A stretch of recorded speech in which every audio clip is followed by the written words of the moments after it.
friends, Romans, countrymen. Oh wait, that's the wrong. Hold on a second. Let's fix that. Friends, angels, guardians, lend me your spares. Welcome to episode 31, Throne of Angels video blog, where I, Derek Osborne, am here to show you a world in miniature. What's up, everybody? It's a beautiful Sunday afternoon here in Georgia. Weather's not too bad and it's not too humid today, so I'm in a great mood. Got my list, as always. Going to start off, I'm going to try a little new format here. Try to make my videos a little shorter and see if I can't get more of them out. As I get further and further into convention season, my time comes shorter and shorter. So I'm going to see if I can't do 2 or 3 videos in a day and then release them over a period of time. So we'll see how that goes. Dark Age art spoilers. If you guys haven't seen them, I'll post a link down below. Might even flash them up on the screen. Woo! Video magic. But I know it's coming, and I'm excited. And it is awesome. The artwork that Mr. Black has leaked on the Facebook page in the Dark Age forums, it's got some people excited, some chatter going on. So, curious what you guys think they are and what it may be that you guys think is coming. So, again, generate some comments below. Send me some messages. Let's talk about it. Project updates. Dark Age Project Wuhan is on hold at the moment. I've got a super secret Dark Age project going at the moment that is kind of taking its place. Can't show anything about it, can't talk to you about it.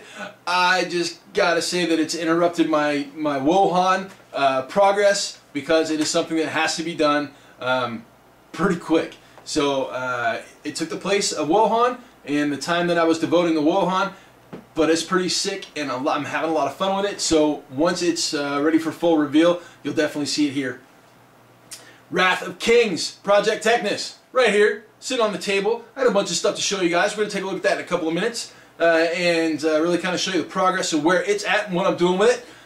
Sadly, I'm not painting it as fast as I would like to, but I've been out of town for a few weeks. On top of that, I have been working 6 and 7 days a week to fulfill the Relic Knights Kickstarter pledges. I'm packing boxes like a madman when I'm not buried at my desk underneath my normal responsibilities. So I'm trying to get that. And the team and I are trying to get that out to the backers for Relic Knights as fast as possible. So it has kind of chewed into my Teknes time.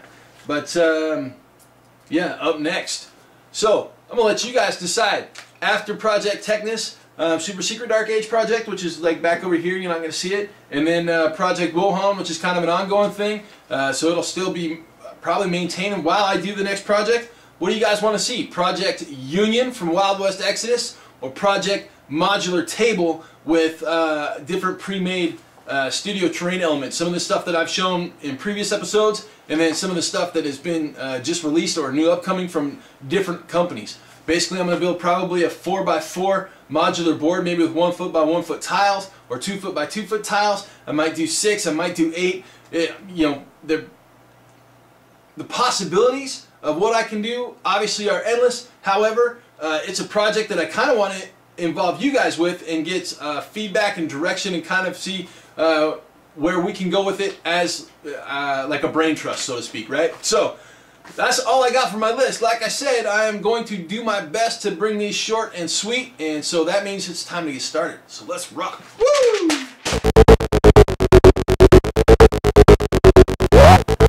Today we're actually going to start with answering a few questions that were asked over at the Wrath of Kings forum over at coolminiornot.com. One of the questions asked by Maverick and followed up by Tescal was whether or not plastic cement could be used for the production models for Wrath of Kings. Now, as you can see, I have a few pieces for Corrad sitting here next to the Almighty Tester cement for plastic models. Now, when I was a kid, this is what I used to use to build my model airplanes and the few model cars that I had. That's kind of how my lead into miniatures came about. I used to play Dungeons & Dragons and I used to build model airplanes. So it was kind of an evolution, finding 40K in 1987 to move into miniature space. But that's a story for another time. So what we're going to do here is I'm going to actually use some plastic glue to put a couple of parts together. Then I'm going to set them aside, and we're going to come back and take a look at them in a few minutes. So I'm not a fan of the rubber cement, mainly due to the fact that it's messy, right? So this stuff basically is, in my opinion, rather goopy. And it's been a while since I've used this, so we're going to just wheel out the middle and get my glue on. Woohoo! So myself personally, I'm a fan of super glue, and the reason I'm a fan of super glue is because, well, it bonds pretty dang well and sets pretty dang fast, where this stuff is gummy and gooey. Now I'm sure some of the newer stuff is probably better, as this has been sitting around for a while, so it's a little stringy. Now again, we're just going to stick a piece together, as you can see there. Now I'm a big fan of using blister foam to clean up all my glue, because I don't like messy glue, regardless of whether it is super glue or rubber cement, plastic. On top of that, I don't like the smell of this stuff, right? So it doesn't matter how much of it I use, I just don't like the smell. So as you can see, I've joined the upper body and the lower body, and that leg wasn't actually glued in, but it was stuck on there. On top of that, it goops out, right? If you let it sit too long, it just begins to just kind of drain, and it goos. So we'll clean that off of there. We'll go ahead and put some down in here. Get that all square. Now I'm sure there's going to be some comments about the fact that my glue is all sticky and gooey, and that's fine. But like I said, it's an older glue. So I've actually had this glue for a couple of years. So it's a couple years old. Alright, and again, it's gone back to leaking, so there we go. We've got it all over the cap. Okay, there we go. We'll set this off to the side and take a look at Corad here in detail right quick. I'm going to throw that piece of foam away. Alright, so we'll just zoom in on him. We'll take a look. We'll see that he has been assembled with the old rubber cement. So we'll come and look at him a little later on in the episode. Right now, I'm going to bring out the old Wraithor. We'll be taking a look at the spear, or the the staff of the Wraithor. So as you can see, it's one of the ones where we have made it of the flexible plastic, so if it gets caught, it doesn't break. This is actually kind of a big deal for me. Now, I don't have one of the resins with me. Well, I do have a couple of the resins, but I'm one of those weird guys that replaces every spear haft that I ever have with metal rod.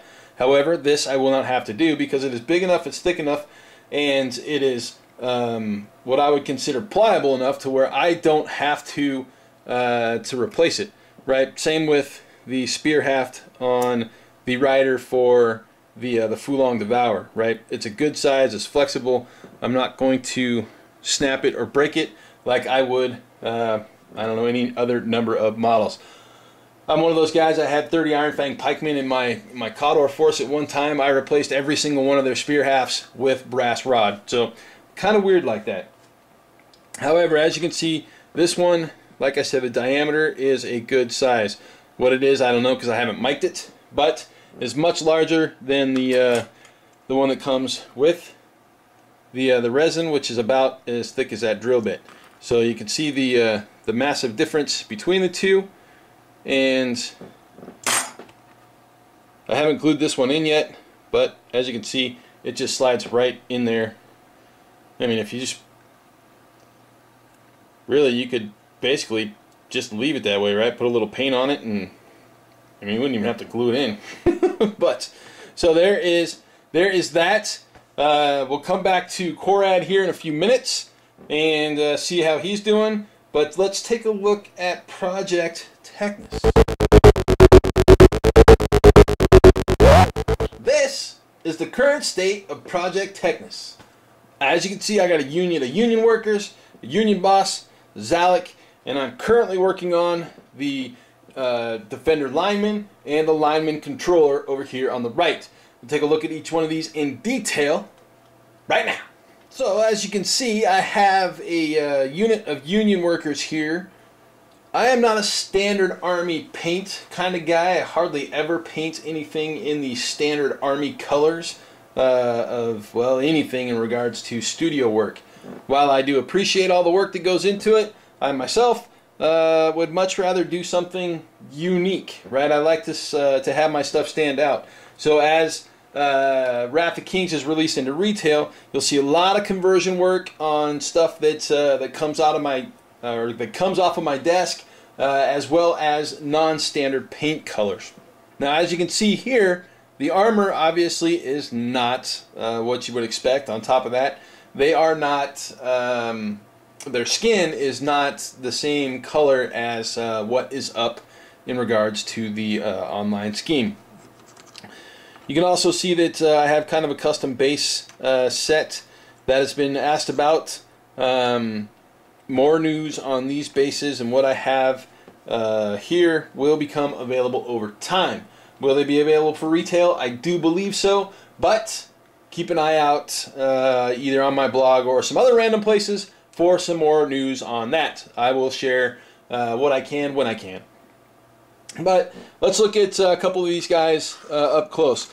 Now, these guys basically are, you know, giant demon pig soldiers. So I wanted kind of a demonic flesh tone versus you know, just the standard piggy colors. So I went with more of a red flesh. Was kind of wanting to go for that red statue look you get like with Buddha or some of the food dogs that you see at some of the Asian stores, because I thought that would give them kind of a monstrous look. And then I contrasted that kind of with a greenish non-metallic armor. I'm really kind of experimenting with some non-metallic colors. My current project has some basically my first pass through at non-metallic gold. I'm not a huge fan of non-metallic stuff, but I do believe that there's a place for it, and some things just look really, really good with it. As you can see, my swords also are non-metallic. They're basically the same gray and green as the armor. And then they do have basically Liquitex matte varnish sprayed through an airbrush over the top of them. It's a real simple paint job. It was you know, kind of quick. I didn't spend a huge amount of time blending, and I didn't spend a huge amount of time you know, doing all the standard crazy work. I might go through and hit the flesh on these guys with a gloss to maybe give them a reflective look. I haven't decided yet. You guys are welcome to throw your opinions up on what you think that'll add to or take away from these guys. But again, they've been hit with a matte varnish because I'm a matte varnish kind of guy. But again, I'm thinking about glossing the skin, so I'd love to hear from you on that. As you can see, you know, kind of basically did the same thing on every little pig, let me in. Right? I don't think, well, you know, there is a big bad wolf in this in this game, so you could do the 3 little pigs and you know, the big bad wolf. That might be something fun. So, a number of different poses, right? This guy is a resin. However, this guy is a plastic, right? So side by side, you know, you can see how each one takes paint. Quite honestly, while I was painting them, I didn't notice any difference. I used the new Style Rens black primer from Badger Paint. I have tried the black and white samples that I got at Adepticon, and I'll be honest with you, it is without a doubt my new favorite primer. But like I said, plastic in the left, resin on the right. So not a huge difference in what as far as paint application goes. This guy also is a plastic. So as you can see, they take paint very, very well, and they take a beating very, very well also. But This is obviously a pair of the alternate sculpts for the union workers, but as you can see, the plastics, they take paint again very, very well. These guys are both resins.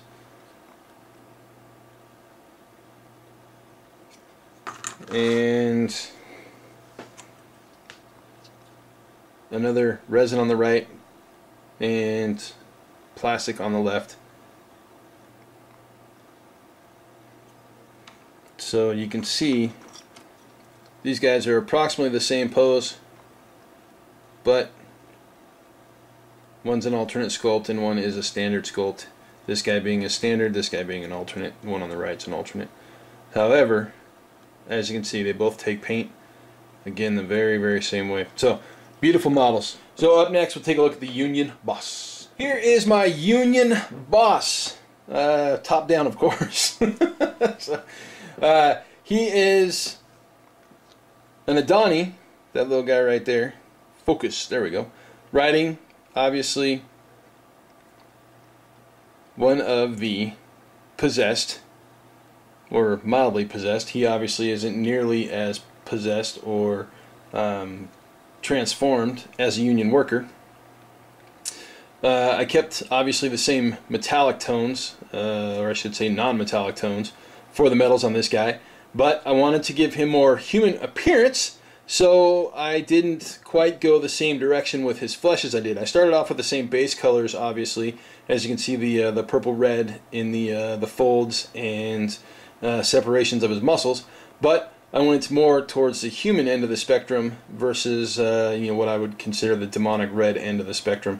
Obviously he's got a tail, which to me is always entertaining, but he is much more humanistic than he is animalistic. So the little Adani, obviously I wanted to separate him, so I gave him a lighter flesh tone. I'll do that probably with all my Adani, and make them more of a fair complexion than a deeper complexion, as they kind of are scientists and people who do a lot of studies and experiments, which means they're going to be indoors and away from the sun a little bit more than, say, somebody who's out tilling a field. So little lighter complexion on the Adani. Same color on the pants and the leather, and obviously I went with the same eye color as I did with the union workers. So you obviously will notice that the whip on this character is much smaller than normal. This guy is resin, so this is a resin model. The whips for the resin models tended to be terribly fragile, so I just basically cut it down so I wouldn't have to worry about it too much. I also coated it with super glue. I took basically my favorite old dental pick, which is just the straight one, and basically went along the entire length of the whip itself with a couple layers of super glue to give it a little added strength. So there is my Union Boss. Up next we'll take a look at the Dalek. This here is Dalek number 1. I have number 2 primed white, so I'm only going to run 2 of these guys. But as you can see, I went with obviously an orange versus the blue, or I think the other one is purple. Yeah, blue and purple as the studio colors. Mainly due to the fact that the orange, ties into the warmer colors of my union workers, excuse me. And well, quite honestly, I like orange for an octopus. Coming from the Pacific Northwest, they're more red-pink up in that area, so more towards the cooler end of the warm spectrum, because they have like this purplish tint to them. However, I wanted to do orange, so I painted it orange. It's my choice. There is the orphan underneath. I actually painted her jacket roughly the same color as the union worker's skin. I used the same flesh tones for that cloth. However, I didn't go as deep and dark, but it does tie in, I think, fairly well. I did go with kind of a non-metallic metal on the gold, mainly due to the fact that I wanted to. And I wanted to give it a shot and see if I could, do it. the cylinder itself is actually purple. So no metals, no metallic paints on this. The sword, same color as the cylinder. Yeah, this is a pretty simple, straightforward model. The base that I put it on obviously is one of the bases that I had made. It was just a happenstance that this model kind of tailor fit what was going on with this base. So it just seemed kind of like a natural fit. But as you can see, it works really well. I don't got much to say about the Dalek. It was a fun model to paint. I've got another one to do. As you can see, I didn't do any gap filling, mainly due to the fact that this is what I consider a tabletop army, so I tend to skip some of the gaps, like you can see right there. On top of that, I don't always go through and file all of my mold lines smooth. However, no real mold lines on this model, just a couple of gaps. One being obviously right here, and one being right here. So, could I have fixed that up? Yeah, but again, it's a tabletop army, so I don't worry myself too terribly much about gap filling, and I don't get all super crazy about filing mold lines. However, no mold lines apparent on this one. So there it is, Dalek number 1. Number 2, I don't even know what color I'm going to do it. Probably yellow. We'll see. We will see. Up next, the Defender Lineman. Finally, the Defender Lineman. Now, I have my Defender Lineman all set up on the rank and file painting system by Back to Basics. It's a great little system. As you can see, it holds models really well, really well, due to the fact that each one of these pillars has a magnet on the bottom, and there's a magnet there, so they just kind of snap into place. As you can see, I have 6 Defender Linemen, the Lineman Controller. That happens to be Blazin, the ANG1E, and then a Longhorn. So 10 models attached to this system. When I'm painting models with bases, this is what I use as, when I was younger, I used to use old Reaper or Polyester paint pots, stick some blue tack on top, which, you know, is how I attach them here. Again, there's blue tack in there. You can't really see it because I smush it down pretty good. But basically, that's how I hold them there. I used to use paint pots when I was younger for anything on a base. When it's not on a base, I use the old Doctor's, what are these, forceps, I don't know, one of the two. But as you can see, there is basically a lockable handle. So when they're pinned, basically I just lock it into place, and it holds models really well. So that's the 2 things that I use to paint. Now on to the Lineman. Lineman, I've got a couple things going on here. This is the first time I've actually applied base colors with an airbrush. I wanted to see if I could get it done, and if so, how much control I could have. So they got the Stylrens white prime, then they got a gray undercoat around the cloth, and then I painted the yellow armor with irradiated yellow from the Minotaur paint line. The leather, however, was painted with, I believe, an army painter color. I want to say maybe it was oak brown. It's either oak brown or Vallejo model color English uniform, one of the two. I don't remember. I'll have to figure it out because I didn't write it down like a genius. So these guys I'm going with yellow for the armor, gray for the cloth, obviously brown on the leather, the boots, and gloves, plus the leather bits. I think my dog wants in the office, but the office doors are closed. So in America, we have 2 kinds of linemen. We have linemen for the American football, and we also have linemen for the power companies. Linemen are the guys that go out and actually do the work on the power lines. Their uniforms are typically gray with yellow or bright yellow with gray reflective striping. So that's kind of where I got my color scheme for these guys.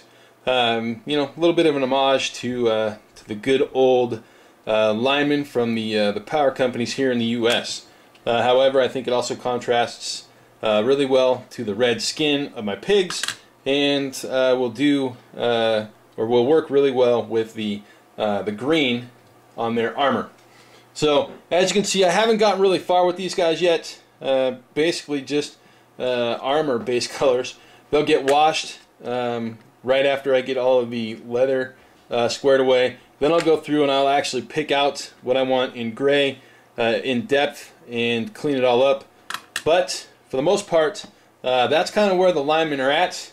and the progress on those guys. So let's take a look at Corad really quick, and then we'll go to the wrap. And to finish off our plastic cement test model Corad. So he's probably been sitting for about a half an hour, I would think. So the glue should be nice and dry. So we're going to try to pull it apart. As you can see, I'm not getting a whole lot of movement out of it. So I'm going to say that, you know, I mean, I did get a little spacing in there, but obviously that only a half an hour set. But the glue, I believe, is set well enough to have done its job. So, can you use plastic cement with the Wrath of Kings production models? I'm going to say resoundingly, yes, it'll work just fine. Well, there he is. He's angry. He's mad. He's missing both of his arms and both of his legs. So, all right, let's go to the wrap and kick this one and call it done. And that is a wrap. So, as you can see with Project Teknes, I haven't made huge strides in where I'm going, but it's chugging along really, really well. I'm not disappointed with where it's at. However, I would like to get more done over the course of the next couple of weeks before I have to go out of town again for another show. So, my goal is to finish up the Defender Lineman and to get a couple of characters done, maybe get the cage finished. And then obviously after that I've got another unit of Union workers to square away, and then I'm squashed basically with that project and moving on to something else, which obviously brings me up to or brings us up to making a decision on what is coming next. So the next update we're going to see probably more, well, the next update we will see more Teknes. We might see a little bit of Project Goritzi, which I didn't talk about earlier. But I did talk about last episode as being an option. Again, Project Union with Wild West Exodus, and then possibly Project Modular Terrain Board. It would be awesome to see, you know, regular conversation on which one of those projects you would like to see next, and B, which direction you'd like to go. So with Project Union, I have my $750 list worked out. I know what I want to put in it. But from $750 to $1250, which I believe is the next step for that game, I don't have a clue, right? So if Project Union is next, the evolution from $750 to $1250 might be awesome as community goes. Or Project Modular Terrain Board, I don't have a set idea yet on what I'm going to do with it. So we could go from start to finish kind of on a feedback or development process with you guys leading or lending, you know, direction, right? I mean, I could throw up some random Google polls or Facebook polls, or I don't know, some voting, I don't know, emails, hell, it doesn't matter, right? Basically, community involvement in one way or another would be awesome in kind of directing a project. I love to see projects develop and, you know, kind of grow based off of feedback.